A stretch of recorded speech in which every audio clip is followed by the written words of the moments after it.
Welcome to the Echoes of the Hidden Man, a podcast that explores the struggles of those often unseen in our busy world. Each episode highlights individuals whose experiences resonate with us, yet frequently go unheard. We uncover the resilience, vulnerability, and strength beneath the surface, providing a platform for authentic voices and diverse perspectives. Join us on our journey to discover and create connection as we illuminate the shared human experience that unite us all. Whether you seek inspiration or simply a moment of connection, you're in the right place. Let's explore the hidden narratives together. Welcome to Echoes of the Hidden Man podcast, where we spotlight voices making a difference in faith, family, leadership, and service.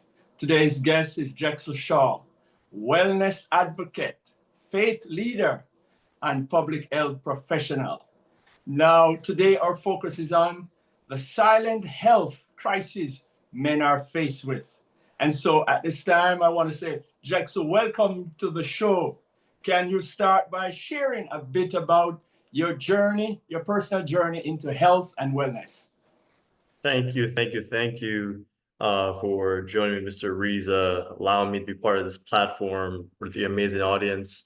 I am really elated to be here, to be a part of this conversation, this discussion about really a critical topic in health in general, in life, and it's dealing with, the silent health crisis men are facing, right?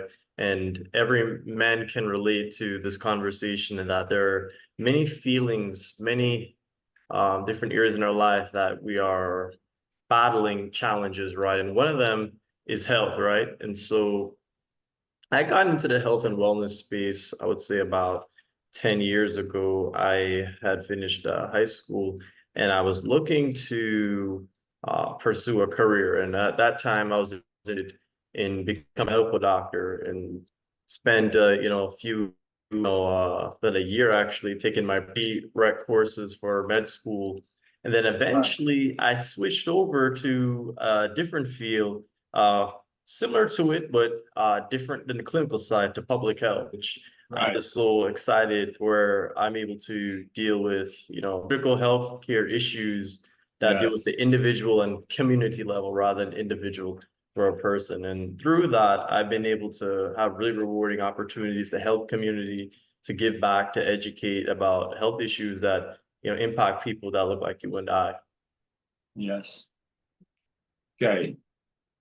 You live what many would call a disciplined life. What inspired your commitment to clean eating, regarding exercise and intentional living? Woo. That is actually a really, really good question because, I would consider myself athletic. I would consider myself healthy.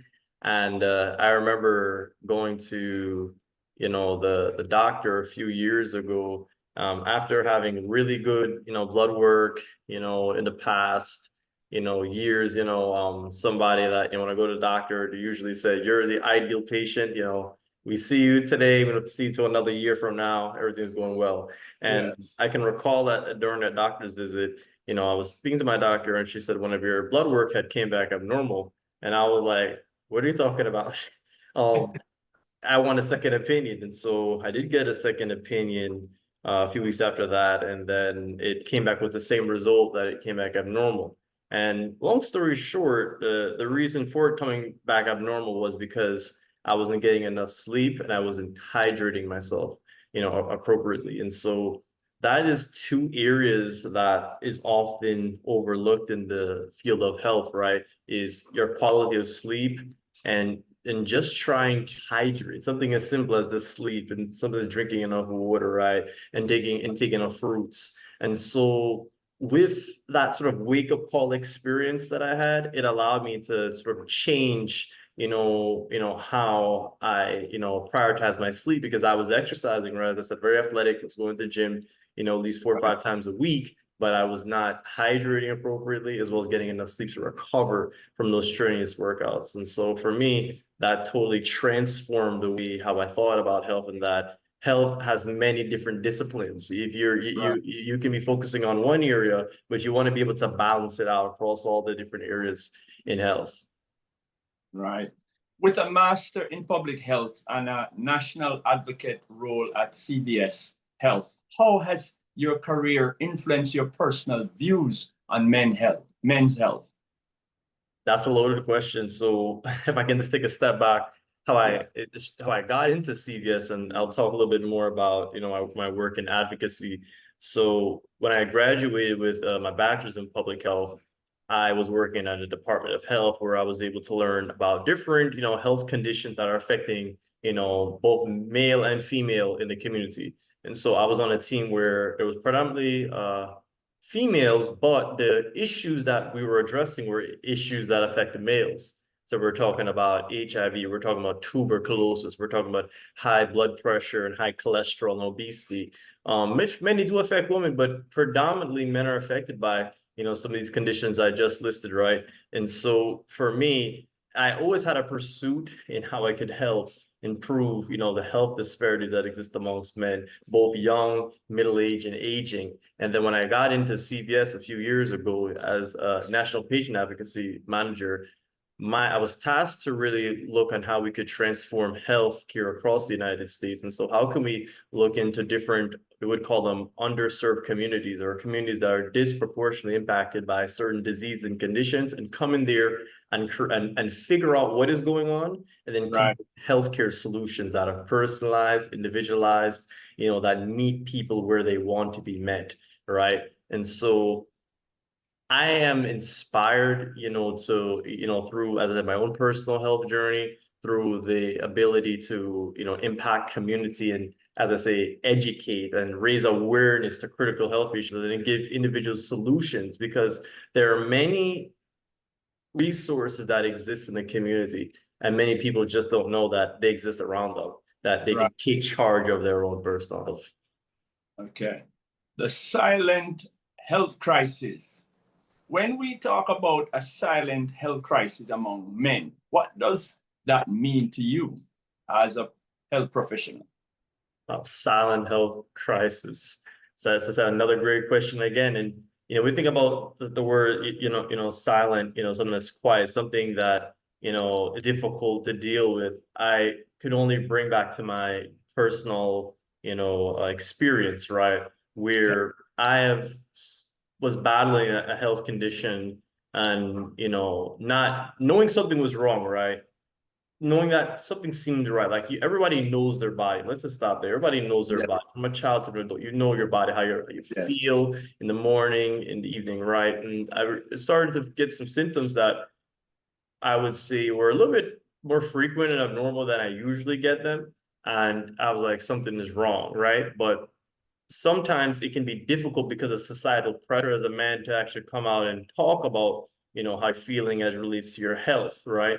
And so there's such I would say, a strong macho, I would say, sort of a mentality we have in the Black community, I would say predominantly, right, as well, where it's seen as being weak to go and seek help and seek care. And so for me, as much as I came from a household that prioritized health, I still found myself at an interesting, I would say, intersection where I want to take, and go and getting checked out, but then I also am nervous of what that health result or that, diagnosis might be if I seek care, right? And so often many men have different issues battling in just their minds, bashing in their bodies, where they know something is wrong, but they're afraid to speak up about it. And I would advocate, with this platform and say, man, if you see something that's wrong, if something feels not okay, get checked out. Get it checked out. I love that. Yeah, and why I love that, sir, is that in 2018, I began to have some symptoms. I was at work. I served for many years in ministry, and at the time when I was serving in the island of Jamaica, I was serving literally 3 churches. Our main sanctuary in Ocho City, Bethel Tabernacle, Ocho Boscobel, and we had retreats. So I was juggling ministry between these 3, plus owning my own business. And so one day I was walking upstairs in my office and I felt like just going up the office, I hardly could make it. And my breath, I began to start to realize I'm breathing. So I went to my doctor and, check, and she said, Mr. Reeves, based on what you're saying to me, you need to, because I was very conscious that as a child I was born premature. So I know that my health challenges was something I could not take lightly. And plus also my family history. I said, I'm not going to take any chance. So I went to the doctor. She sent me to an art doctor. And, sadly, they found nothing. Now, and fast forward a few months, I came to the United States on vacation, my wife and I. And I went to, just went out a day, my brother-in-law and I, to help a church here in the city of Tallahassee. And when I get back, I just find my chest start to get tight up on me, and I'm saying, what is this? I couldn't breathe. I was rushed to the hospital, and the next thing I discovered is that I had heart blockages. I was having an heart attack at age 45. And so, I had to do a bypass surgery and instill 2 stents into my heart. And so that tells me that there are times you can be going on, and if you're not careful as men, you can just be overrun, because sometimes, as you alluded to, that sometimes men are afraid to go get checked out, go, see what's happening, right? And so I'm thankful for God that I that was caught and that I was able. Because matter of fact, the doctor asked me, what type of work you are doing at age 45? You don't have the body to say that. You understand what I'm saying? So it was scary, but thanks be to God, I overcome that. Now, what are some of the most pressing yet overlooked health challenges men are currently facing? Ooh, my gosh. So I'll take a step back again. One of the privileges I get in my role in my company is that I get to survey communities. I get to do what is called a needs assessment, where we go out and meet with an organization, a local, NGO, so non-governmental organization, or CB, or community-based organization, right? And so these are critical, I would say, organizations in a community that provide safety net services, and even outside the safety net services, just awareness and education, advocacy on critical, issues, social issues that people face. And right, through, I would say, the road show and the road tour I've done across the United States. So I've been across, to the Midwest, down south to the Southwest, so the Pacific Northwest.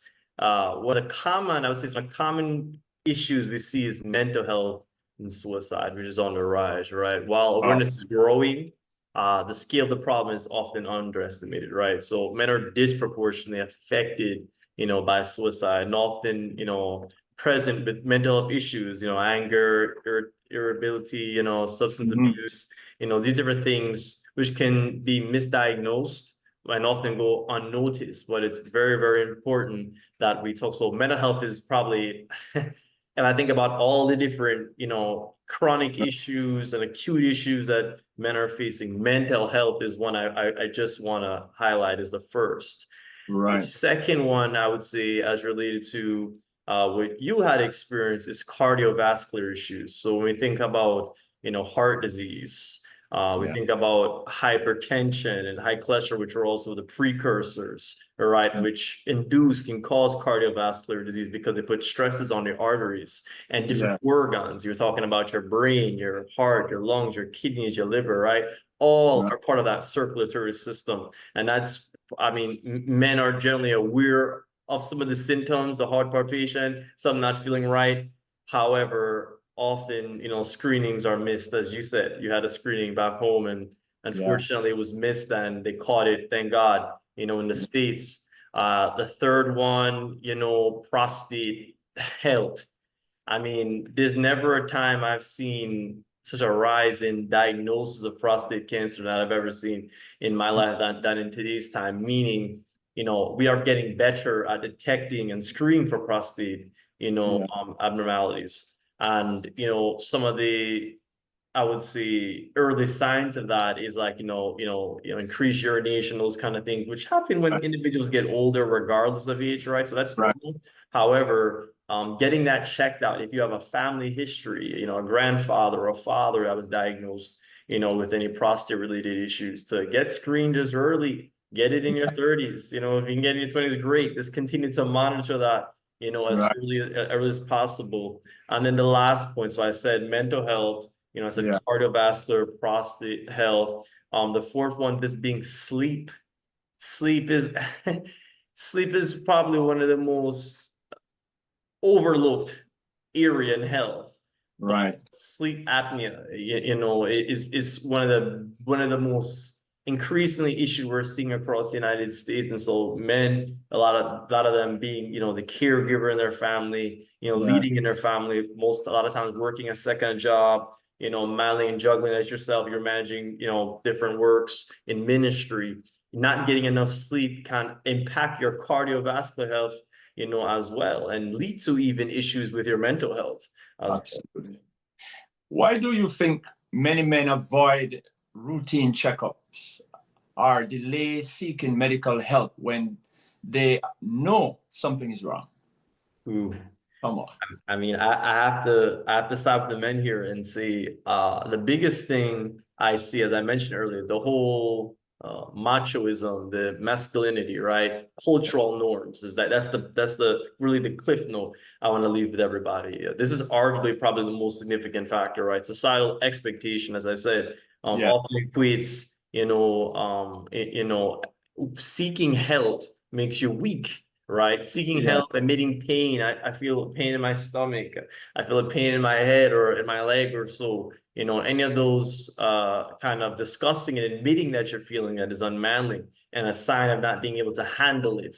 Right, and this sort of something that comes with life is one of the, I would say, cultural issues that we face that we just have to learn in today's society to move away from. It's okay to be a man and be and seek for help, right? And admit that you're in pain and seek help, right? The second one, I would say, sort of the fear of diagnosing the bad news. That was the one that was bothering me more than seeking, the help, because the truth is, I said I come from a background, a family that, are always going to the doctor, always following up on the routines. I mean, as a child, my mom used to always give me the little chewable multivitamins. So as I said, the blood work always came back while I was a child, but then you become an adult and you move out, you become an adult, right? And, you start hearing about people your age going to the doctor and getting diagnoses for a lot of conditions that are, chronic and some even severe, right? It's sort of the fear of the diagnosis, the bad news, psychologically, it can be a barrier for a lot of men, is which I've heard. And then, the third one I would say is this time constraint. As I said, men often are prioritizing work, right? This family responsibilities. If you're in ministry responsibilities, other commitments, your marriage, over your own health. And sometimes taking time off for appointments can feel like an inconvenience or a luxury. And so it's something that I don't want to be overlooked. Men, we have to prioritize our health. So we prioritize our ministry, we prioritize our jobs, we prioritize our business, our marriages, etc., children. We must prioritize our health. Take time to get that eye exam. Take that time to, go to the gym. Take time to eat healthy. etc. But those are just important areas, on why I believe, routine checkups, and we delay seeking medical attention when needed. Yeah, as a man, a men advocate, I'm an advocate for men and boys in general, because we see the disparity with men in our society. We recognize that in so many ways. I said this on a previous meeting we had on our podcast, where it took 6 decades for men to be recognized, given Father's Day. Six decades. And so,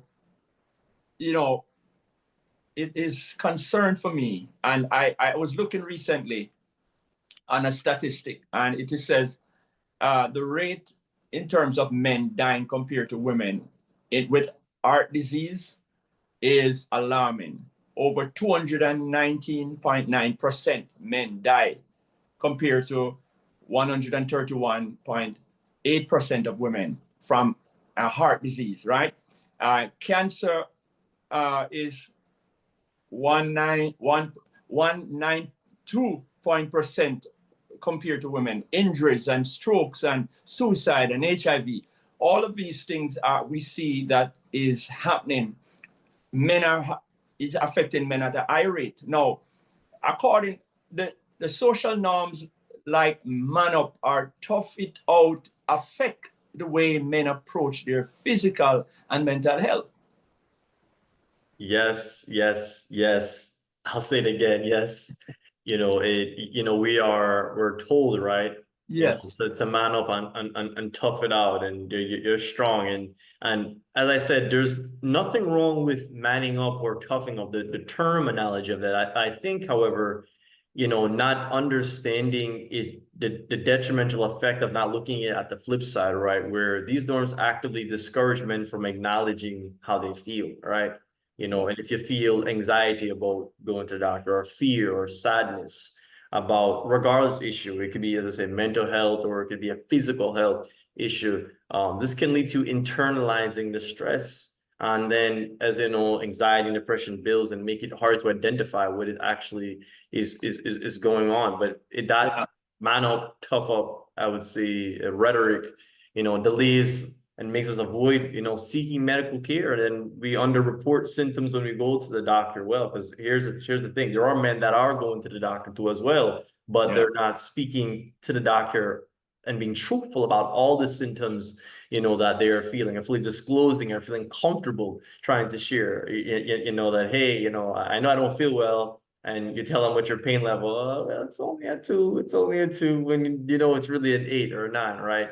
And so that tough up mentality can unfortunately make us underreport the symptoms, and then these providers can't, be able to make a appropriate decision on regarding our health without knowing that information. Yeah. Faith, family, wholeness, personal wellness. You have said that honoring God include caring for your bodies. How does your faith inform your view of health and wellness? That is such a good question, because the truth is, faith for me does inform, my health and wellness, and it's rooted, in the Bible, right? The Bible says, the body is a temple of the Holy Ghost, a temple of the Holy Spirit, right? And so it elevates, physical health, I would say, from a personal concern to also a spiritual responsibility. And so this perspective is, what I want to share is that, God has given us this physical body for us to take care of it, not to defile it, not to destroy it, not to do harm with it. And so it's not for us to idolize. It's not saying for us to idolize the physical body, but it's for us to take care of it and be a good steward.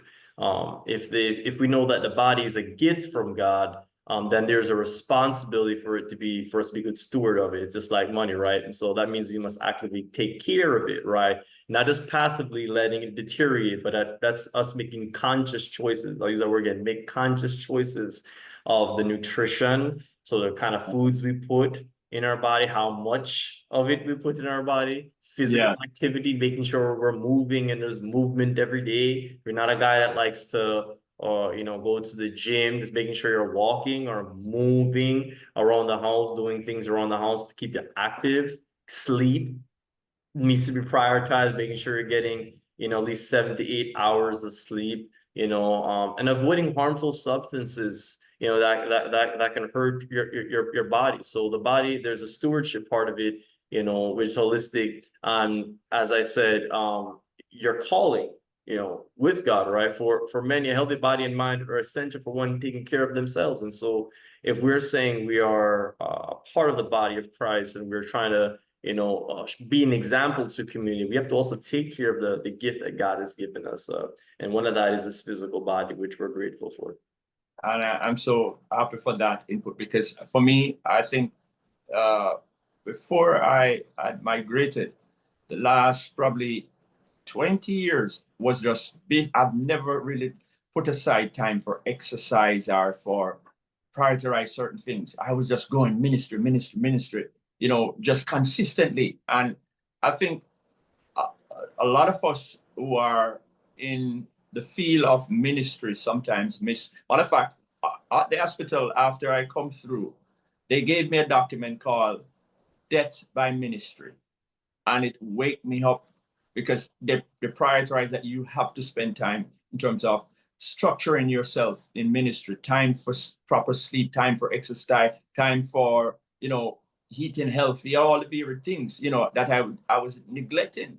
And so it is so vital. And I'm really happy for this conversation. I want to say, if you're joining us for the first time, I would ask for you to subscribe to our channel. I See My Baby Men Support. We are here in South Florida and South Georgia trying to impact men all around the world. We are interested in your point of view. We're interested in your well-being. And so here we have with us an advocate for men's health, and we are so proud of what he's sharing with us today. How do you lead by example in your household when it comes to wellness and spiritual alignment? All right, so wellness and spiritual alignment. So we think about our health, and we think about, how that reflects our relationship, with the Lord Jesus, right? And so at least in my house, my wife and I, we spend time, prioritizing, time to pray, and spending time to read the word, read the scriptures, and, participating in various ministries, at our church. Included into that is ensuring that while we're doing, ministry, we're also prioritizing eating healthy, because it's so easy to, after church, well, let's grab some Wendy's, let's go grab some fast food, let's go grab something because it's on the way home. And for us, we're like, no, let's go to, a supermarket and buy, something that we can cook, right? Buy some groceries that we can cook and eat a wholesome meal, right? Where we know the portion size of it. We know, that we are getting our vegetables in there, our carbohydrates in there, our proteins in there, our healthy fats in there, because we know that's important as just as our spiritual health is important, our physical health is important. And it's simple, I would say, just ideas and concepts and practice like that. I would encourage others, who are viewing and listening, today on to just invite in your household. Sometimes it's skipping out on the fast food and cooking a meal.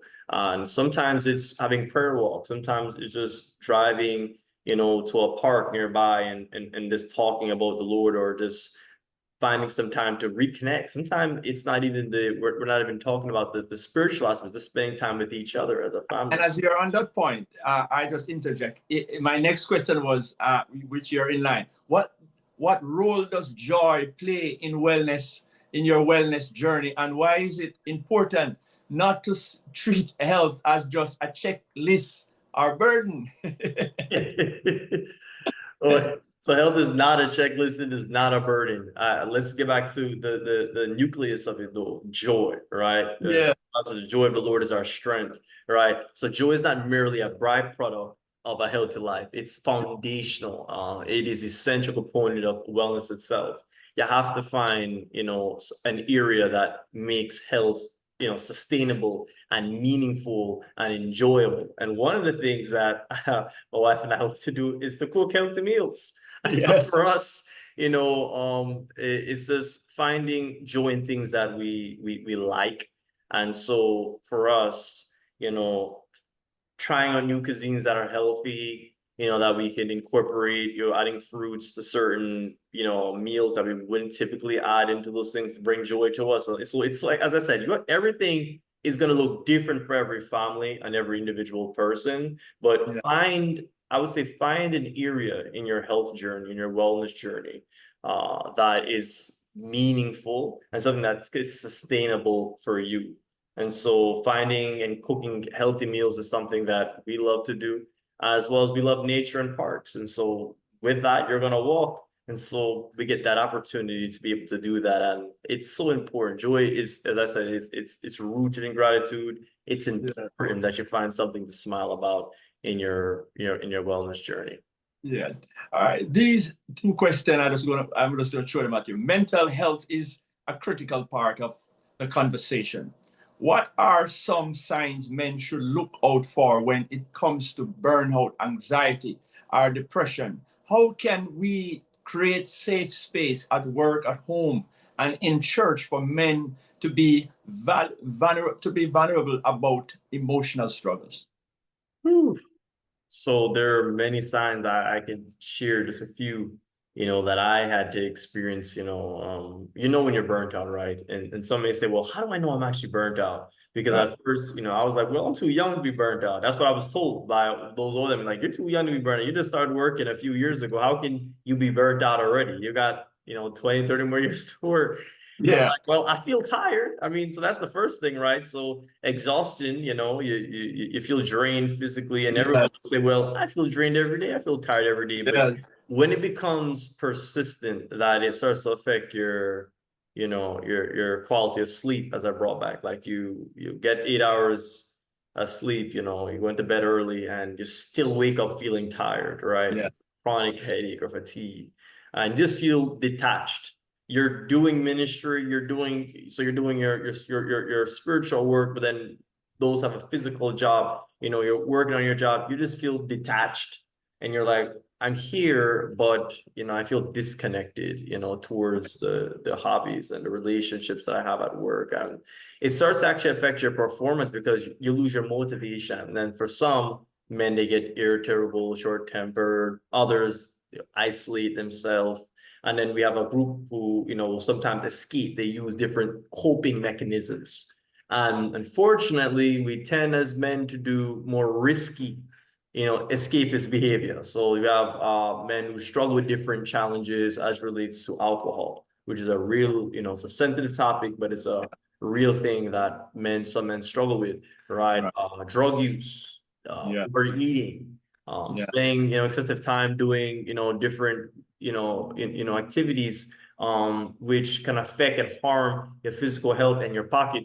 And Yeah. these are some symptoms and some signs of things that men face and feel at time. And for me, what I encourage men and leaders to do is lead by example, right? Right. So if you're a man, listening in tonight, or even a woman tonight listening on behalf of a gentleman, I would say lead by example, right?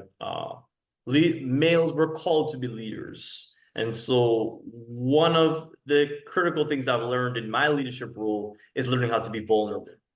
And Right. by normalizing being vulnerable on Right. occasion, meaning occasionally you can share when appropriate, a struggle or a moment of stress, because it Absolutely. normalizes the idea that it's okay to not be okay. It's okay that you're going through this and God's going to take you out of it. And with that, there are resources that are available to you from a mental health perspective. Um, there are resources that relate to empathy and learning that keeping quite good friends around you, keeping the right kind of social influence around you that can encourage you to make, right decisions around that. Good. Practical strategies and habits. What are some practical daily habits that help you stay grounded physically, emotionally, and spiritually? They say the scripture says, how can a young man cleanse his ways? It says by taking heed to the word of God. And so for me, I do root my life principles back to the scriptures, in that in order for me to stay grounded physically, I have to be grounded spiritually. And if Right. I'm struggling, spiritually, it's gonna be difficult me to, conquer the things physically and even emotionally. And so I would encourage, all, at least today, to think about this, holistically, that if you're struggling spiritually, it's going to affect you physically and emotionally, and vice versa. There's some folk that are doing really great, spiritually, but they're struggling physically and emotionally, right? Right. And so they all have to be in equilibrium or in balance, is what I would say. And so I try to prioritize, different, the physical, the emotional, spiritual. As we think about physical, I said movement is very, very important. After we finish this podcast, I'm gonna find myself walking or go to the gym, even if it's for 15 to 20 minutes. I have an Apple Watch that my wife got me for Christmas, and I've been using that thing to track my steps. But something as simple as just tracking your steps, every day, something as simple as walking improves your mood. So there's scientific evidence that walking improves mood. It improves adding energy to your body. And so if any man on this call struggle with brain fog, not able to remember things, or just feel so, incoherent at times, walking can help with that. Hydration is extremely important. That's a whole area I was neglecting. I walk with a glass of water bottle now when you see me, because being hydrated keeps your mind clear, your joints clear, your body right. And then sleep. So important to prioritize sleep. I was thinking about emotional strategies and things that keep me grounded. I keep a notebook with me every day. It's a practice I started a few months ago. I started journaling. So I take a little notebook with me and I write. I'll take a little moment out of the day. If I'm feeling stressed or I feel anxious about something, I write it down these days. I don't keep it inside. I write down the journal, I pray on it. And what I'm surprised to see is that the things that I wrote about in January, I've conquered them, and we're now in the month of July, right? And there's things that I'm dealing with right now in the month of July that I'm trusting God that I'll be able to conquer in a few months. So journaling is very important, emotion, connecting with loved ones. So that might be a family or a friend, right? And if you can't find a family member, I encourage you to have meaningful interaction with trusted friends, that are confidential, that can give you their undivided attention. Can significantly boost your well-being. You're not in this alone. You don't have to be this alone. As men, I know they say we have to tough it up, and you have to. And Jamaica and Pat would say you have to hold up your stress. But I would say in our time, it's important for us to know that you need friends and connections. And then the last part, the spiritual part, as I said, it's so important to start your day with prayer. Start your day with prayer, or a scripture, with a song. Practicing gratitude. Simply being still and being present. This sets the spiritual compass for your day, how your day will go. And lastly, an act of kindness, right? Just being grateful. Do something kind for somebody today. Call up somebody. Send a text message, as simple as, you're going to have a great day today. I pray you have an amazing day today. Or compliment somebody on the roof, something positive, because that kind of spiritual response will come back to you. Yeah. As you mentioned about journal, we have now done a book called Men of Courage, A Call to Strength, Faith, and Healing. And I just want to say, for those men who are watching, here's a book that we have produced from Men's Wellness. We are saying that this book, you can read it, you can find very important. It has also a page where you can journal. So you can find it on Amazon. Just take a copy and, do it. As our guest is saying, it's important to journal. And so we are advocating for men. We believe men of courage, it's important to do so. You are a busy professional husband, advocate. How do you stay consistent in your health goals? What's your secret, sir? I appreciate it. I mean, as a busy professional, husband, an advocate, staying consistent, as a health goal isn't really about having a secret.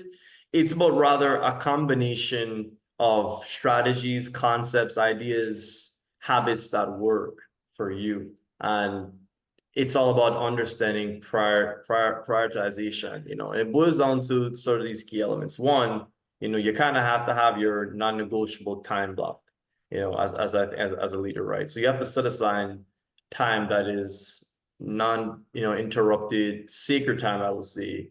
This is perhaps the most critical. And just as, in the professional space, we have meeting blocks, we set aside time. You need to have personal wellness blocks, where a specific block of your time is dedicated, towards exercise, or dedicated towards meal prep, or dedicated towards just a quick reflection or journaling. Maybe it's in the beginning of the morning, maybe it's at the day, maybe it's at evening, or maybe it's just times throughout the day, or maybe you don't have a set time, but you tell yourself, like, sometime today, I'm going to head to my journal and write down some thoughts and how I'm feeling and how I'm doing. Integration is so important. Rather than viewing health habits as an extra thing I got to do as a chore, it's integrating, as I said, into your family life.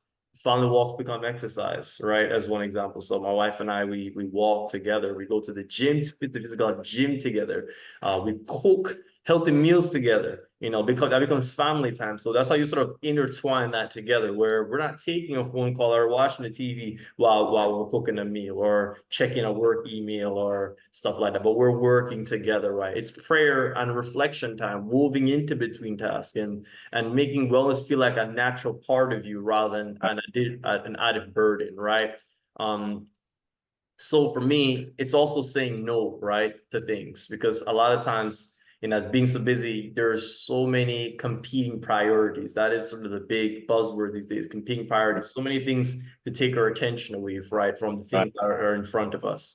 And so understanding that consistency means making choices, and it means willing to say no to things, that don't align with our core values, our health, our goals, even if they seem appealing. And that protects your time and your energy, which is very, very critical.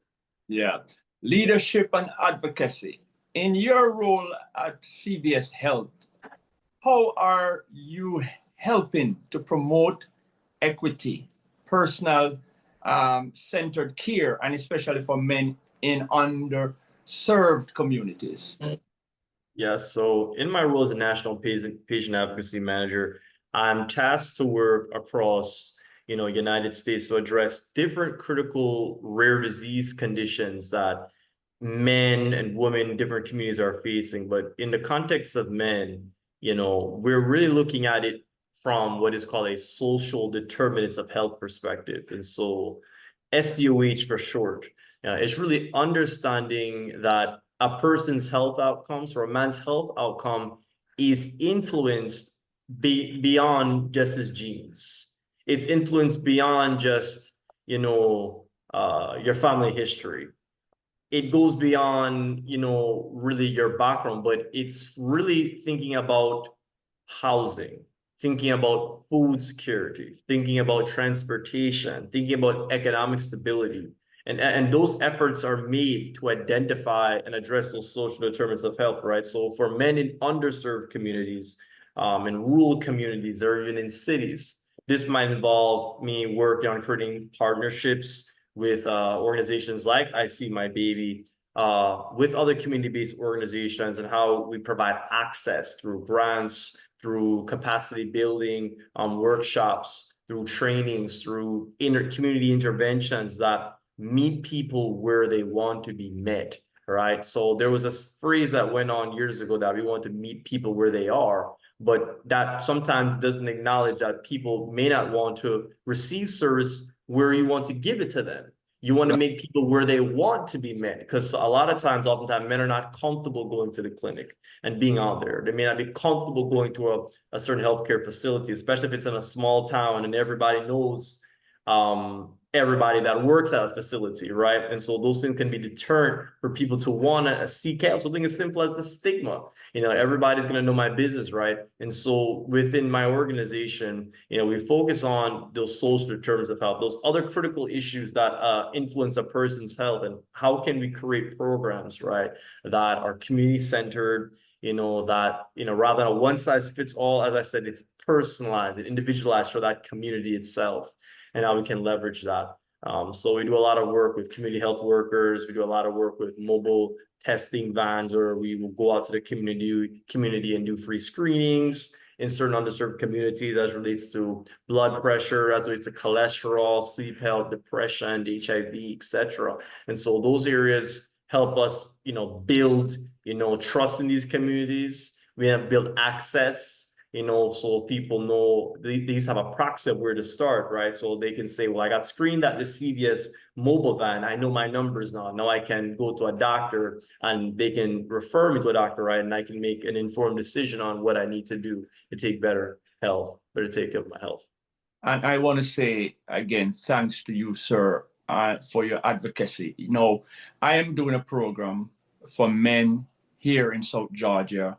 I See My Baby Men Support. And this program is only made possible because of CVS and your advocacy. And I am proud of that, because right now I am reaching so many men, and because of this program. Recently, this young man had a issue, mental breakdown, and become violent. And I took him on and begin to do a 6-week course on anger management. And we could only do this with the types of support that we get from persons like yourself and your company, CVS, that advocate for. And it leads me to my next question that I'm going to really actually ask you. Said, what health in terms of this priority, in terms of the existence of men of color? There's a disparity with them.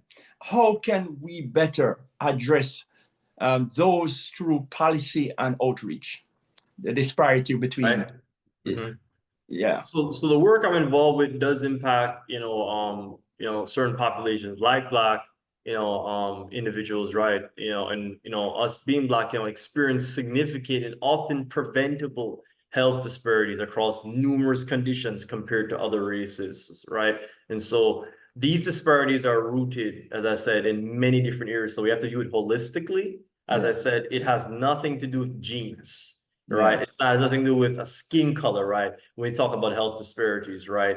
When you look at it holistically and you study, how systemic racism has interplayed with healthcare, social, economic inequities, historical injustices, inadequate access to cultural competent care. All these sort of facet areas we talk about in public health, you'll begin to realize why these things happen. So when we think about key disparities, the one of them you talked about earlier was like just the shorter life expectancy, that Black men, for example, have a shorter life expectancy than a white man in a community, right? And it doesn't matter what zip code you plug in the United States, that's what the data suggests, right? When you think about cardiovascular health, which we talked about, high rates of hypertension, so high blood pressure is hypertension, right? High rates of that in our community, heart disease, stroke. They're often, have early onsets, Black men, and unfortunately poor outcomes.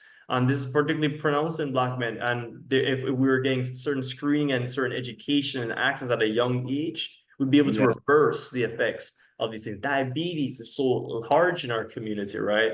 It's often overlooked as just sugar, but it's an issue that's high prevalence and there's severe complications as relates to diabetes. Cancers we talked about, that which has personally impacted, family members of close to me.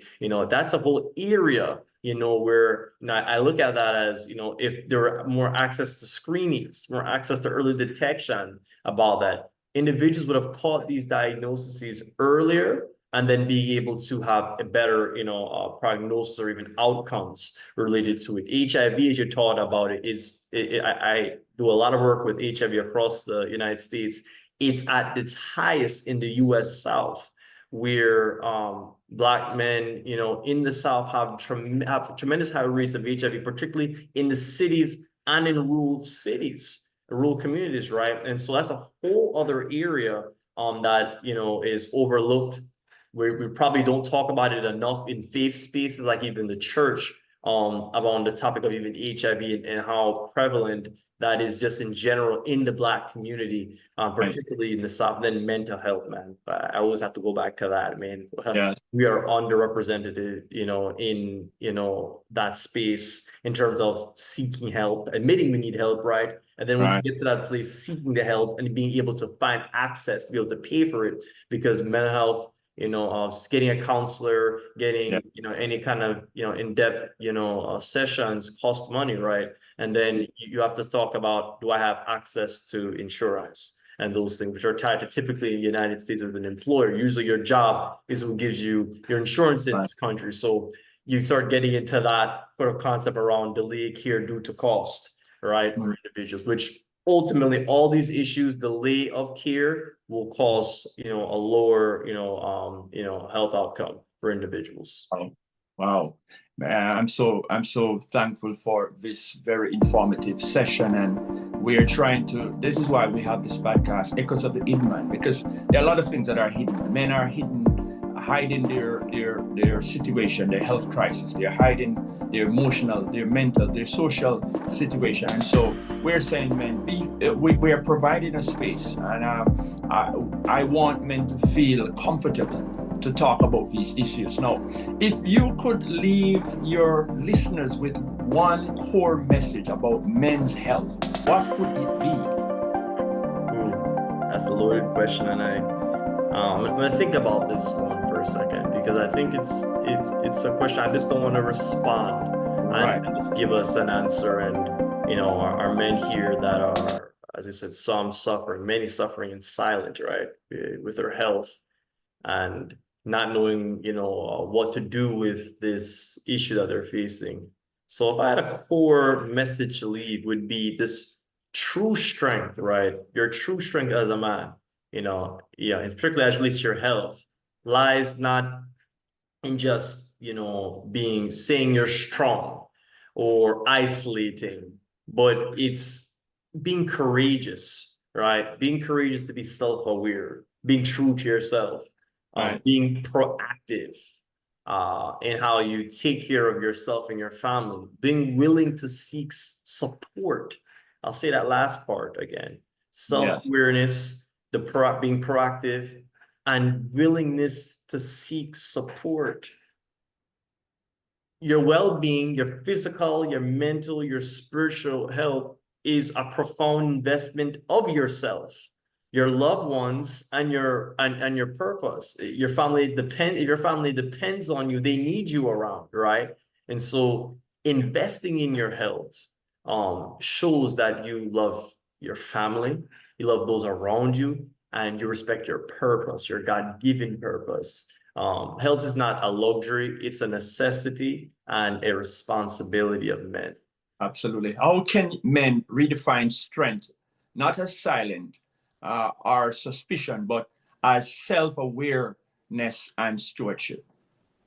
That's a great question. Again, I would say, with that, you have to think about it this way, or this is one way to think about it, I should say. Perspective and practice. Yeah. So we think about, redefining strength, and not as silence or suppression, but as self-aware and stewardship in those areas.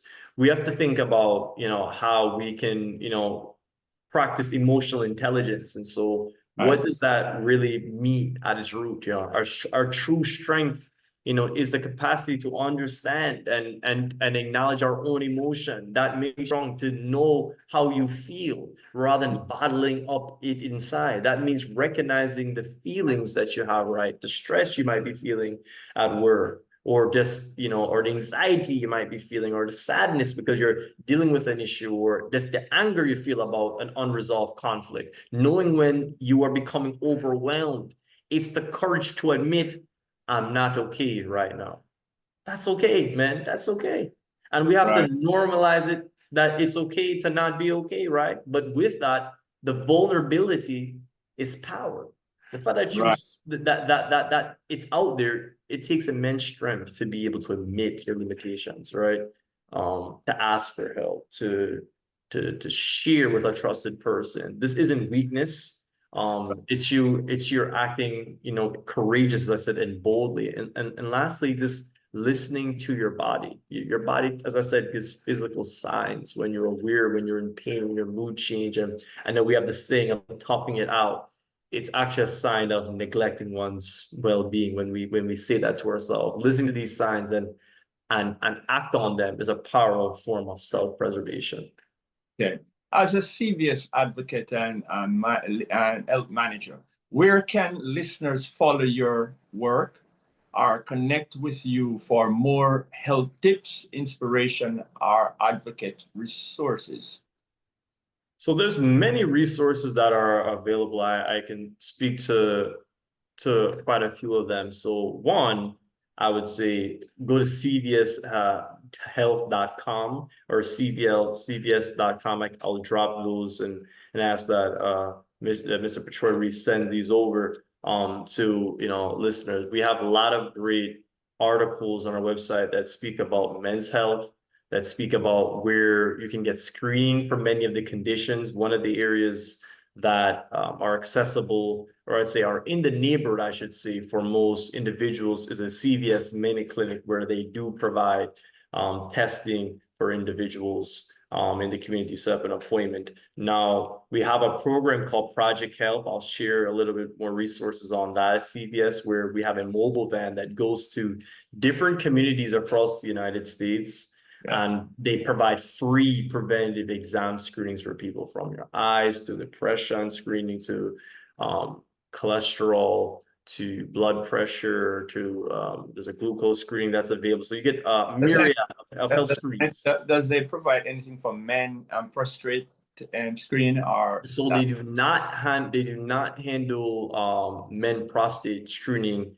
However, they provide resource. So if a man was to come there and share that they have a challenge or having symptoms, they'd be able to refer you to a place in your local community, either a local community-based organization or a health provider that can deal with that specific matter.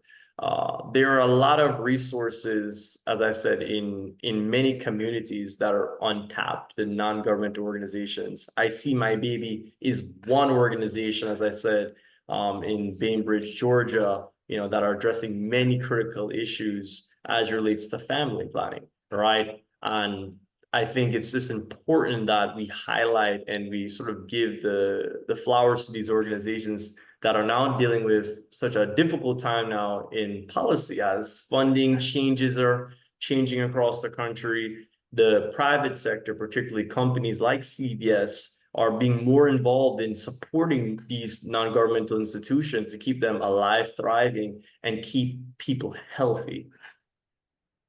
Thank you. Well, I'm Patroy Reeves, your host today.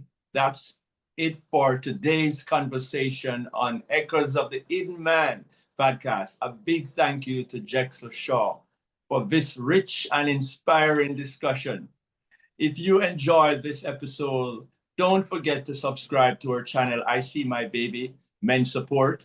Leave a review and share it with someone who needs a word of hope today. Until next time, stay rooted in faith and in purpose. And so we're so blessed today to have this conversation. So you have yourself a good day. I know you have to go. Thank you. Appreciate it. Thank you.